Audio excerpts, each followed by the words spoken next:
Hi, I'm Mike, And I'm Brad. and this is NF NFGeeks. All right.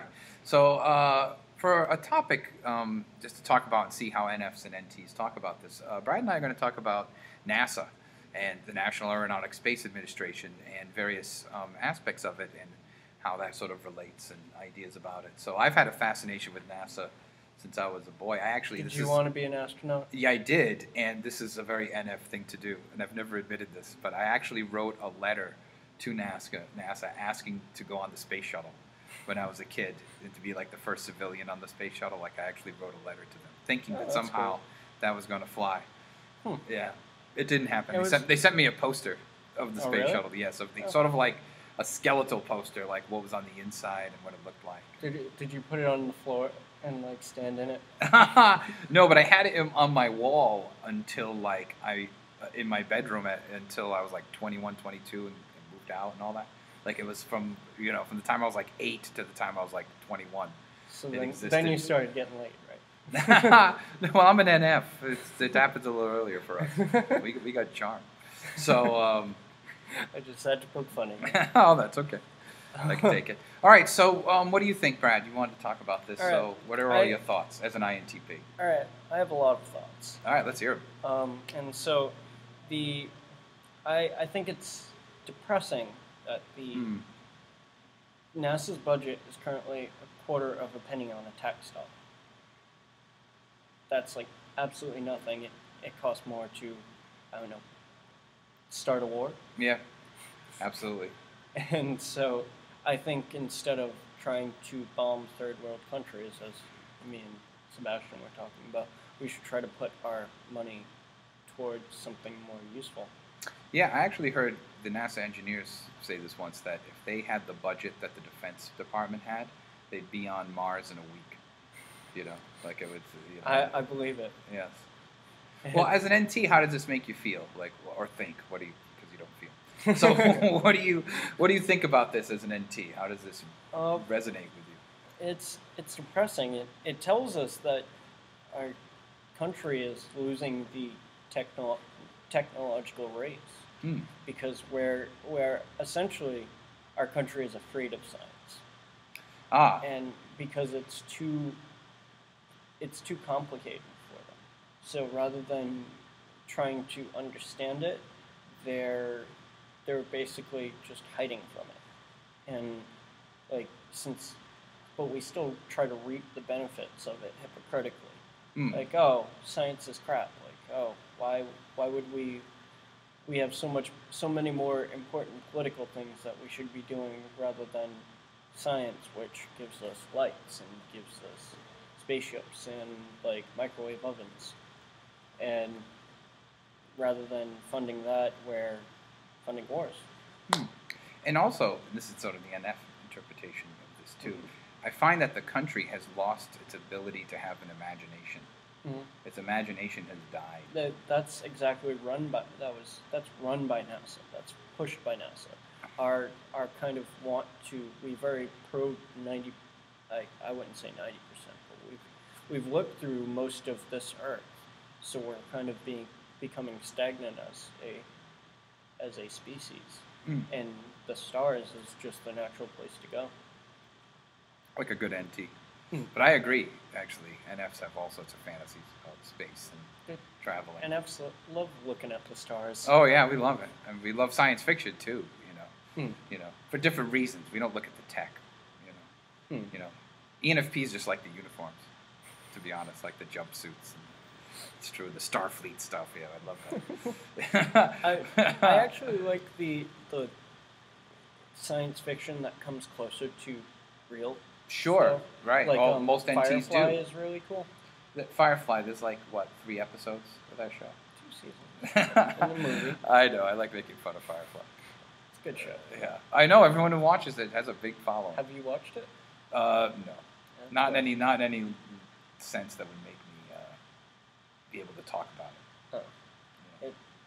it. I like it because it blends like this old Western feel with like sci-fi spaceship, and it has like this kind of Asian kind of thing that goes right, in and I've out heard of that. It's cool.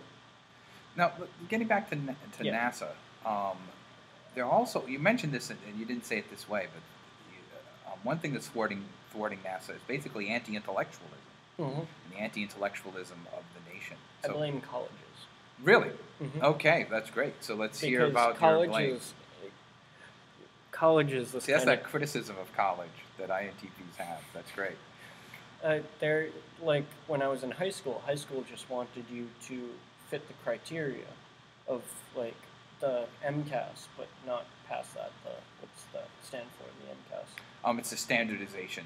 Yeah, You have to the standards that the schools have to have. Yeah, it's the MCAS test. Right. It was from Massachusetts, and I find that kind of follows through with college. Is like teachers don't like you asking big questions like where is math or what is math, and rather than trying to actually rationalize those questions, they just blow you off and push you back in the cave.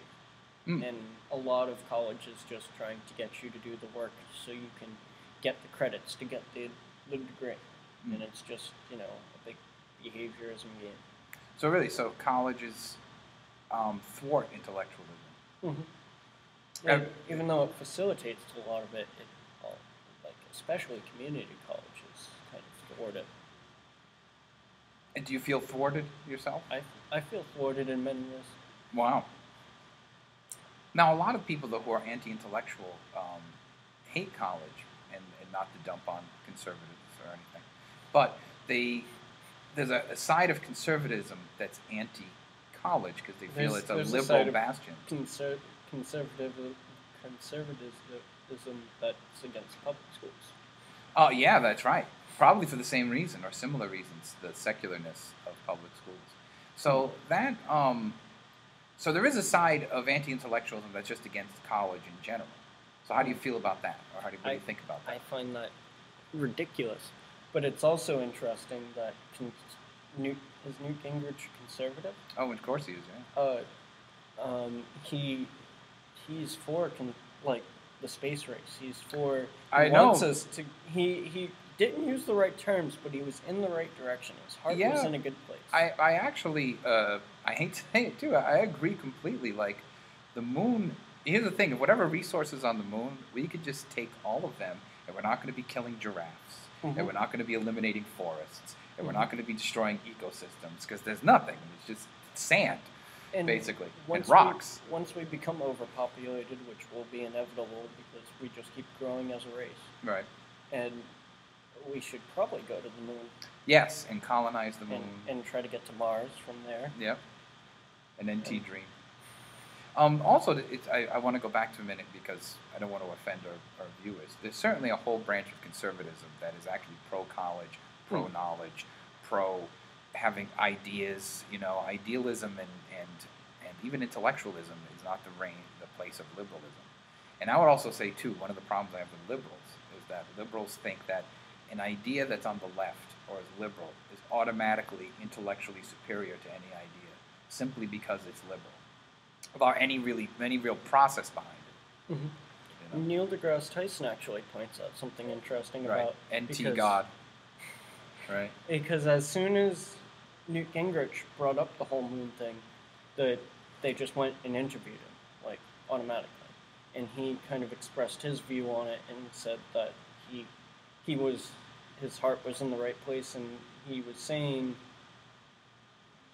that he just needed to word things better and think things out a little bit better. And when the liberal media got a hold of the interview, they said Tyson against going to the moon. And then the conservative media said Tyson for, Newt going to the moon.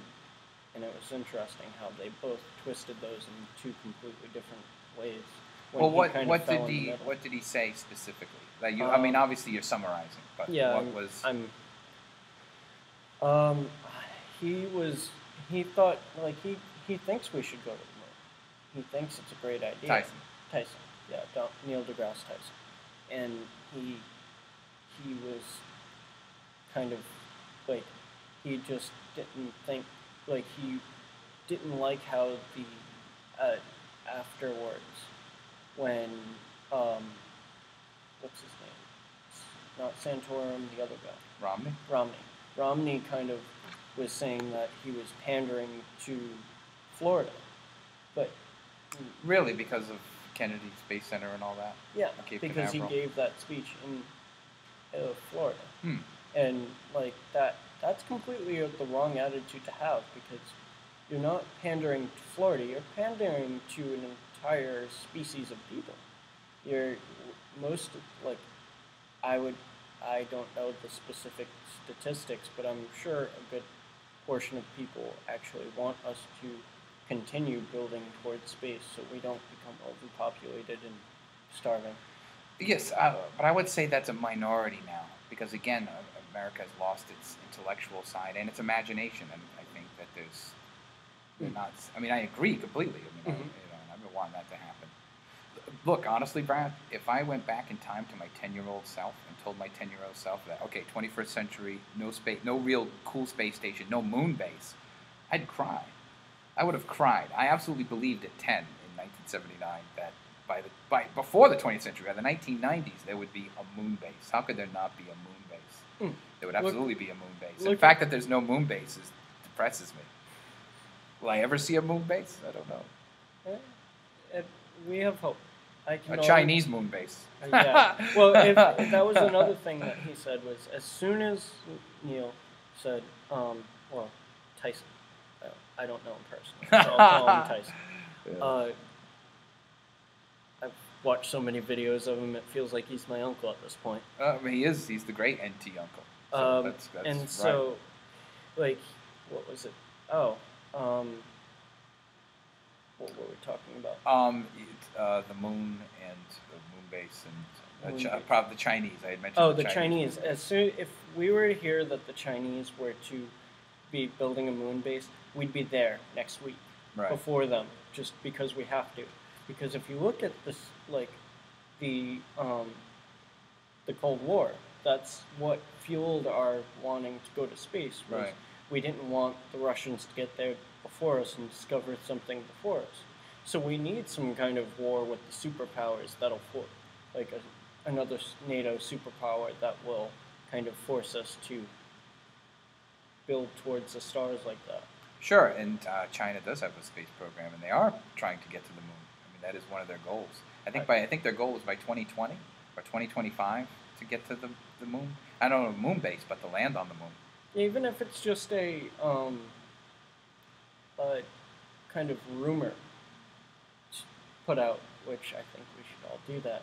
Put out a rumor that the Chinese are trying really hard to get to the moon. Yeah. Well, they are. I mean, it's not a rumor. They are. I mean, I know they are, but as soon as Americans find out about this, I think we will, as a whole, I think we'll start to whip ourselves into shape, hopefully. So you're hoping for a Chinese moon base? I'm hoping for... Or at least an attempt. An attempt at the Chinese moon base so we can try to get there too. Because, DOD's funding might cut, a little bit, so, we'll be to Mars next week. Allegedly, speaking of the military, they actually have an unmanned space shuttle flying around. Did you hear about this? No. Yes, they have right now, it's allegedly still up in the air. Right, look for it. But they have an unmanned, and I guess it's meant to wipe out satellites or something. It's like Space Force stuff. But it's an unmanned space shuttle. It looks like it's the size of, I don't know, a truck maybe. It's not big. It's not as big as the regular space shuttle. They didn't paint it too. It's kind of gross. It's like, I don't know, Battleship gray. But allegedly it's unmanned. I mean, it's being obviously controlled remotely. It's not an artificial intelligence, but it's an unmanned space shuttle is flying around right now, doing God knows what. That's interesting. I bet you they're testing the longevity of it. How long can they keep it up there? I was hoping they were dropping monkeys from space and repopulating areas with monkeys. No, it's probably Space Force stuff, blowing up satellites. That's what I guess. Yeah. I don't think it's monitoring. I mean, why would you need something that would alter its course? On that depressing sci-fi note, but NTs love that, right? I'm actually an optimist when it comes to science. Oh, that's good. I'm hoping things go somewhere eventually. All right, great. All right, thank you, Brad. Thank you.